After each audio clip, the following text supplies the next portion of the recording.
नमस्कार, आप देख रहे हैं एएमजी न्यूज। आपके साथ मैं नीला। शहर और आसपास की खबरों को लेकर हम हाजिर हैं। शुरू करेंगे प्रमुख खबरों से। प्रधानमंत्री नरेंद्र मोदी ने शुक्रवार को बंगाल एवं ओडिशा का किया हवाई सर्वे। अम्फान तूफान से मची तबाही का लिया प्रधानमंत्री ने खुद जायजा। की राहत पैकेज की घोषणा। शुक्रवार को पूरे देश भर के साथ साथ जमशेदपुर में भी केंद्र सरकार द्वारा श्रम नीतियों में बदलाव किए जाने के खिलाफ ट्रेड यूनियन के द्वारा मनाया गया विरोध दिवस, किया गया प्रदर्शन। पूरे देश समेत जमशेदपुर में भी मान्यता और विधि विधान से सुहागिनों ने की वट सावित्री की पूजा। उपवास में रहकर अमावस के दिन की पति की लंबी उम्र की कामना।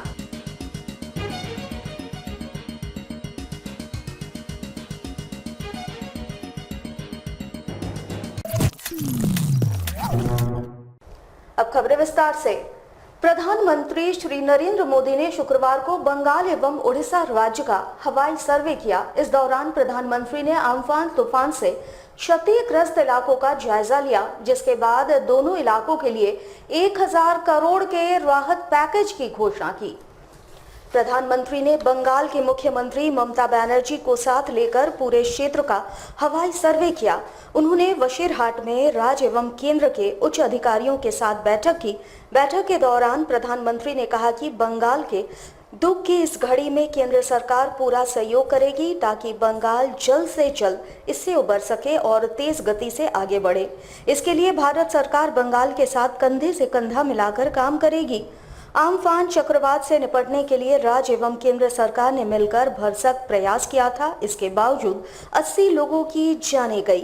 उन्होंने तत्काल 1000 करोड़ के राहत पैकेज के अलावे प्रधानमंत्री राहत कोष से मृत परिवार के लिए 2 लाख रुपए और घायलों को 50,000 रुपए की सहायता राशि दिए जाने की घोषणा की। शुक्रवार को पूरे देश भर के साथ साथ जमशेदपुर में भी केंद्र सरकार द्वारा श्रम नीतियों में बदलाव किए जाने के खिलाफ जमशेदपुर में भी तमाम ट्रेड यूनियनों के द्वारा विरोध दिवस मनाया गया। इस दौरान इनके द्वारा प्रदर्शन भी किया गया। तमाम ट्रेड यूनियन के नेताओं ने एक स्वर में केंद्र सरकार द्वारा श्रम कानूनों में किए जा रहे बदलाव का विरोध जताया गया। टिनप्लेट यूनियन कार्यालय में सोशल डिस्टेंसिंग का ख्याल रखते हुए प्रदर्शन किया गया। इंटक के राष्ट्रीय सचिव राकेश्वर पांडे ने कहा कि केंद्र सरकार लगातार उद्योगपतियों के पक्ष में मजदूरों के विपक्ष में नीतियों में बदलाव कर रही है। ऐसे में मजदूरों पर शोषण बढ़ेगा और उनका पतन होगा।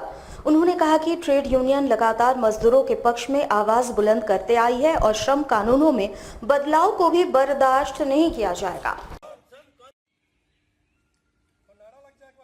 चूंकि ये विरोध ज्यादा बड़ा करना था, लेकिन कोविड-19 की वजह से हम लोगों ने तय किया है कि जो सरकार के गाइडलाइन है उसको भी हम लोग पालन करेंगे और इसके साथ विरोध भी काम करेंगे। आप लोगों को सबको पता होगा कि 100 सालों में जो स्ट्रगल करके मजदूरों के लिए कुछ लेबर लॉज जो देश में बने थे, कुछ प्रोटेक्शन, कुछ सुविधा मिली थी, या कवच कह सकते हैं, कवच कुंडल हम लोगों का था, उसको धीरे धीरे सरकारें छीनती जा रही है। भारत के कुछ राज्य सरकारें, करीब 8 राज्य सरकारें, उत्तर प्रदेश, मध्य प्रदेश और गुजरात और ऐसे और गोवा, कई राज्य सरकारें क्या की है अभी कि उन लोगों ने जो लेबर लॉज बने हुए हैं उसको अगला 3 साल तक इनइफेक्टिव कर दिया है, सर्कुलर देकर गवर्नमेंट का, कि अगला 3 सालों तक वे इफेक्ट में नहीं रहेंगी। इसका मतलब यह है कि अब खुलेआम जंगल राज हो गया इस देश में। इस हालात से हम लोग गुजर रहे हैं और ऐसी परिस्थिति हम लोगों ने पूरे भारत के ट्रेड यूनियन आंदोलन के जरिए हम लोग विरोध कर रहे हैं, प्रतिवाद कर रहे हैं इसका कि आप मालिकों का सपोर्ट करना बंद कीजिए, मालिकों के इशारा पर काम करना बंद कीजिए। देश की जनता, मजदूर, गरीब और जो प्रवासी मजदूर है जो रोड पर दर दर भटक रहा है अपने छोटे छोटे बच्चों को लेकर, उसका मदद करना शुरू कीजिए। पूरे देश समेत शहर में भी महिलाओं ने वट सावित्री की पूजा अर्चना की। बता दें, अमावस के दिन महिलाएं वट सावित्री की पूजा अर्चना कर अपने पति की दीर्घायु होने की कामना करती है।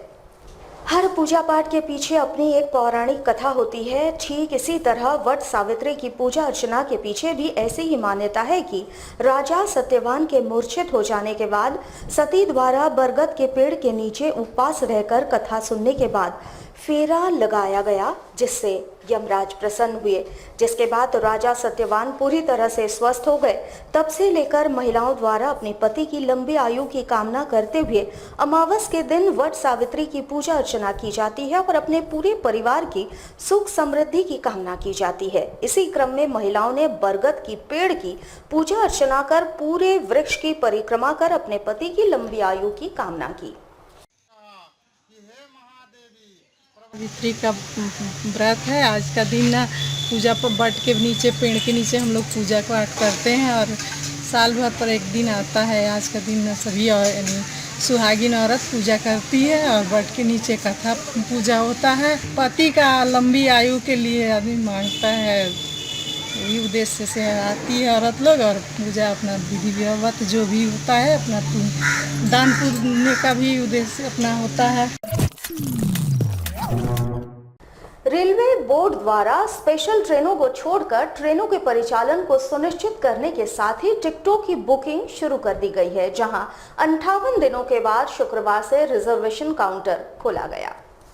रेलवे बोर्ड द्वारा सर्वप्रथम श्रमिक स्पेशल ट्रेन की शुरुआत की गई, जिसके बाद कोविड-19 स्पेशल ट्रेन की शुरुआत हुई और अब 1 जून से 200 गैर वातानुकूलित ट्रेन चलाने का निर्णय रेलवे बोर्ड ने लिया है, जिसे देखते हुए ऑनलाइन बुकिंग भी शुरू हो चुकी है, जहां शुक्रवार से रिजर्वेशन काउंटर को खोल दिया गया।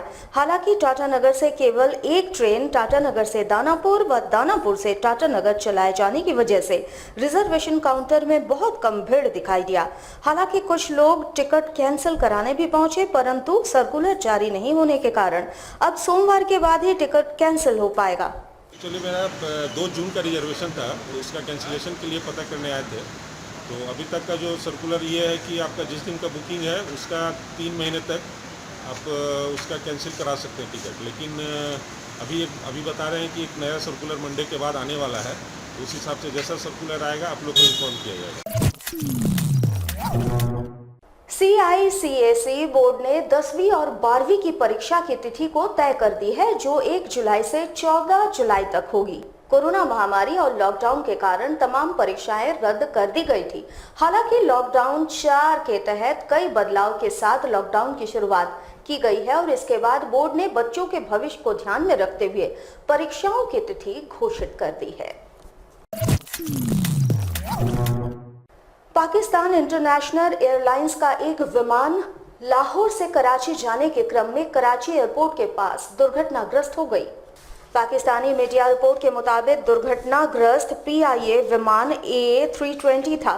इस विमान में करीब 100 लोग सवार थे। विमान कराची हवाई अड्डे के पास एक आवासीय कॉलोनी के समक्ष दुर्घटनाग्रस्त हो गई। घटना में किसी के भी बचने की उम्मीद नहीं है। वैश्विक संकट कोरोना का संक्रमण अभी भी जारी है। वहीं कोरोना संक्रमण से पिछले 2.5 महीनों से जंग लड़ रहे कोरोना के योद्धा यानी सफाई कर्मियों को टाटा समूह की अनुषंगी इकाई जुस्को ने काम से बैठा दिया है। आज सैकड़ों की तादाद में मजदूरों ने उप श्रमायुक्त कार्यालय पर जोरदार प्रदर्शन किया। वहीं इन मजदूरों ने DLC के साथ जिले के उपायुक्त को एक मांग पत्र सौंपा। साथ ही 2 दिनों का अल्टीमेटम देते हुए साफ कर दिया कि अगर उन्हें फिर से काम पर नहीं लिया जाता है तो पूरे शहर के सफाई कर्मियों को काम पर जाने नहीं दिया जाएगा। वैसे निश्चित तौर पर कोरोना काल में जिन मजदूरों ने अपनी जान की परवाह किए बगैर दिन रात शहर को साफ रखने में अहम भूमिका निभाई, उन मजदूरों के साथ जुस्को जैसी कंपनी अगर ऐसा बर्ताव करती है तो केंद्र और राज्य सरकार द्वारा घोषित कोरोना वॉरियर्स का खिताब इनके लिए बेकार साबित हो सकता है। जुस्को के ये सफाई कर्मचारी लगभग इन लोग 10 से 12 डिपो इन लोग में कार्यरत है। लोग हजारों की संख्या में मजदूर है। आज एकाएकी एक ऐसा प्रस्ताव टाटा कंपनी भेज दिया है मजदूर के बीच में। हताशा नहीं बल्कि आत्मदाह की ओर बढ़ रहे हैं। विपत्ति आ चुका है हमारे भारत में, क्या पूरा वर्ल्ड में। इस समय मजदूर को बैठा के भी पेमेंट दिया जा रहा है। वहीं पर टाटा कंपनी जहां पर 20 मजदूर कार्यरत है वहां पर 10 को हटा दिया। जहां 40 कार्यरत है वहां 20 को हटा दिया। उन्हें 50% मजदूर को क्लोज कर दिया। आज सफाई अभियान में यही सफाई कर्मचारी आज साफ सफाई टिस्को बोलिए, टेल्को बोलिए, अस्पताल बोलिए, नर्सिंग होम बोलिए, घर बोलिए, टाउन बोलिए, जहाँ पर देखिए यही मजदूर है। तीसरा रैंक इन लोगों को मिल चुका है और उसी जगह सफाई में इन लोगों को ये सफाई कर्मचारी को तीसरा रैंक मिला है पूरा वर्ल्ड में। आज यही मजदूर को आज देखिए किस तरह से एकाएक ही एकदम डंडा के बल पर इन लोगों ने हटाने का काम कर रहा। तो आज हम लोग उप श्रमिक पूर्वी सिंहभूम को ज्ञापन हम लोग सौंपने आए हैं। हम लोग मजदूर का हस्ताक्षर युक्त ज्ञापन एक हम लोग सौंपेंगे और मांग करेंगे 2 दिन के अंदर में इस पर डिसीजन हो। जमशेदपुर जिला उप श्रमायुक्त कार्यालय से लॉकडाउन में कुल 2800 छोटी बड़ी कंपनियों को नोटिस जारी किया गया है, जिसमें मजदूरों के वेतन का भुगतान नहीं करने सहित मजदूरों के हित में जो कंपनियां कार्य नहीं कर रही है उन्हें विभाग की ओर से नोटिस दिया गया है। इन कंपनियों में बड़ी कंपनी टाटा टिमकेन है, जिसने अपने मजदूरों का आधा माह का पेमेंट लॉकडाउन को लेकर काट दिया है, जिसको लेकर टाटा टिमकेन को भी विभाग ने कारण बताओ नोटिस जारी किया है। इस नोटिस की अवधि 1 से 2 दिनों में पूरी हो जाएगी, जिसके बाद अगर कंपनी सही कारण नहीं बता पाएगी तो आगे नियम के अनुसार कंपनी प्रबंधन पर कार्रवाई की जाएगी। हाँ, टाटा में एक टिमकेन का लिमिटेड कंपनी है। इन्होंने अपने कर्मचारियों का, अपने कामगारों का लगभग 50% वेतन अप्रैल के वेतन से काट लिया है। तो हम लोग उनको एक मौका दिए हैं। उन्होंने 5 दिन का समय लिया है, जो आजकल में समाप्त हो जाएगा। यदि वो भुगतान नहीं करेंगे तो हम लोग फिर डिजास्टर मैनेजमेंट एक्ट के तहत कार्रवाई करेंगे। जमशेदपुर के गोविंदपुर इलाके में कोरोना संक्रमण के बढ़ते मामले को देखते हुए जिला प्रशासन ने पूरे इलाके को सील कर दिया है, लेकिन वहां पानी को लेकर हाहाकार मचा हुआ है। इसको लेकर भारतीय जनता पार्टी का एक प्रतिनिधि मंडल आज जिला मुख्यालय पहुंचा, जहां इन्होंने जिले के उपायुक्त को क्षेत्र में पेयजल की समस्या को लेकर मचे हाहाकार से अवगत कराया। भारतीय जनता पार्टी अनुसूचित मोर्चा के जिलाध्यक्ष विमल बैठा ने बताया कि वैश्विक संकट के इस दौर में इलाके के लोगों को शुद्ध पेयजल के लिए भटकना पड़ रहा है। वहीं उन्होंने विभागीय अधिकारियों पर गंभीर आरोप लगाते हुए कहा कि उन्होंने जब इलाके की समस्या से विभागीय अधिकारियों को अवगत कराया तो उन्होंने कहा कि हमें ऊपर से ऑर्डर नहीं है, हम पानी नहीं दे सकते और आप लोग ज्यादा ऊपर कंप्लेन करते हैं तो आप ही लोग देखिए क्या करना है। वहीं भाजपा नेता ने कहा, संकट के इस दौर में इस तरह की बातों को कहना भी इस समय बहुत दुखद घटना है। विमल बैठा ने उपायुक्त को सौंपे ज्ञापन के आधार पर बताया कि एक तरफ जिला प्रशासन दिन रात मेहनत कर जरूरतमंदों की सेवा में जुटी हुई है, वहीं दूसरी तरफ ऐसे अधिकारियों की वजह से सरकार और प्रशासन की किरकिरी हो रही है। उन्होंने उपायुक्त से ऐसे अधिकारियों पर नकेल कसने की मांग की है। उपायुक्त कार्यालय में हम लोग गोविंदपुर में कई दिनों से पानी नहीं आ रहा है, जलापूर्ति नहीं दिया जा रहा है, जिस वजह से लोग वहाँ के लिए पानी के लिए तरस रहे हैं। और साथ ही जब वहाँ के लोग जूनियर इंजीनियर को फ़ोन कर रहे हैं तो इंजीनियर द्वारा कहा जा रहा है कि पानी अभी हम लोग को ऊपर से मना किया गया है, पानी देने के लिए हम लोग पानी नहीं दे सकते हैं। और ऐसे भी आप लोग बहुत ज़्यादा ऊपर मंत्री और इसको कंप्लेन करते हैं तो आप लोग भोगिए। तो इस तरह का वर्जन इस समय में जहां पर सभी प्रशासनिक अफसर लगातार ये प्रयास कर रहे हैं कि हम लोगों की जान कैसे बचाएं, और वहां इस तरह की बातों को कहना बहुत दुखद घटना है। तो इसी का निंदा हम लोग करते हैं और डिस्टर्ब से भी हम मांग करेंगे कि ऐसे लोगों को चयनित करें कि जिस तरह की वर्ड वो बोल रहे हैं ये बहुत ही निंदनीय बात है।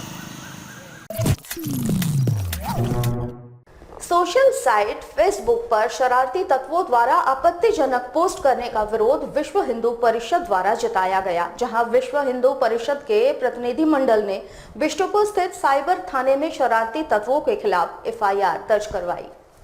इनके द्वारा एफआईआर दर्ज करने के बाद साइबर थाने के पदाधिकारी से मांग की गई कि जिस ग्रुप व पेज के माध्यम से आपत्तिजनक पोस्ट किया गया है उसे अविलंब बंद किया जाए, साथ ही जिनके द्वारा यह हरकत की गई है उनकी अविलंब गिरफ्तारी हो।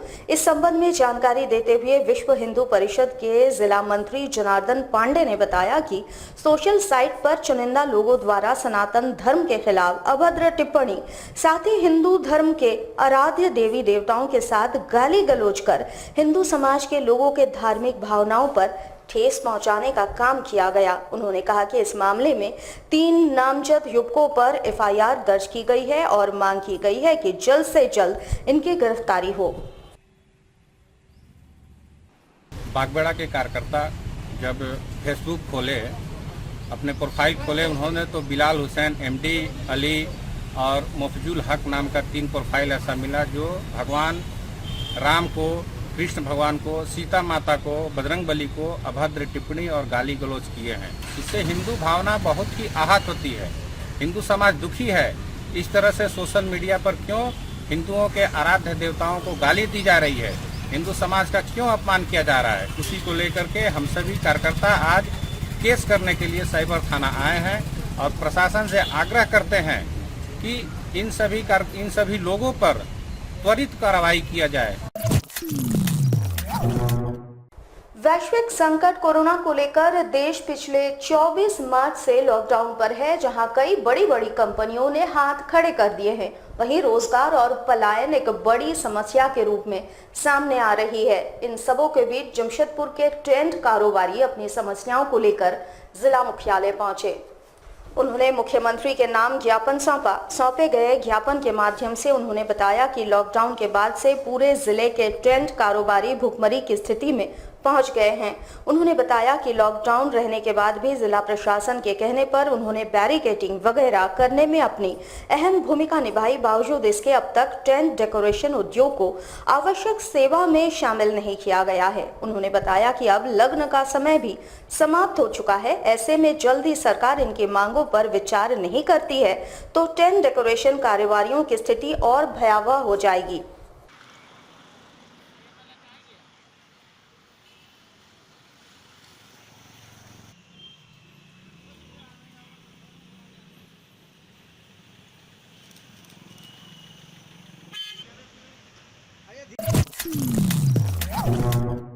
जमशेदपुर में लगातार लॉकडाउन के शुरुआत से मानव सेवा के कार्य में जुटे टीम संघर्ष परिवार के द्वारा शुक्रवार को शहर के कई परिवारों के बीच राहत सामग्रियों का वितरण किया गया। राहत सामग्री पाकर लोगों के चेहरे खिल उठे थे। अलग अलग माध्यमों से जैसे ही संस्था के पास सूचना पहुंचती है, उनके बीच राहत सामग्रियां संस्था के द्वारा पहुंचाई जाती है, चाहे वो शहरी क्षेत्र हो या फिर सुदूरवर्ती गांव। शुक्रवार को संस्था के द्वारा 15 परिवारों को कच्चा राशन उपलब्ध कराया गया। ये वैसे परिवार हैं जो इस लॉकडाउन की अवधि में बेबस जिंदगी जी रहे हैं। ऐसे में राहत सामग्री पाकर सभी के चेहरे खिल उठे।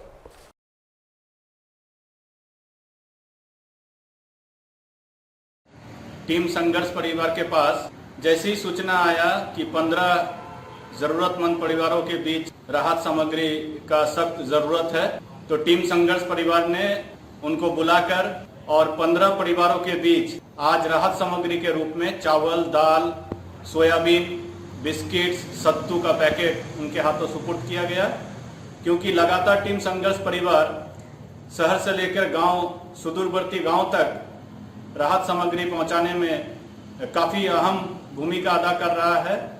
इसके तहत भी जमशेदपुर के ऐसे कुछ जरूरतमंद लोग भी आ रहे हैं जिन्हें जितना हो सके टीम संघर्ष परिवार हमेशा तत्पर है उन परिवारों के बीच अपनी सेवाएं प्रदान करने हेतु।